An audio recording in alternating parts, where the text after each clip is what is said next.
To eliminate that aggravation of being sitting on the lawnmower and having a dead battery and have to get off, pull the seat up, put a jumper on it, I put these little remote contacts beside the seat, hook up to the battery.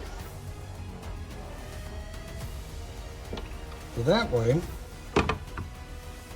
I don't want to charge the battery, or if I need to jump it off, I just take these caps off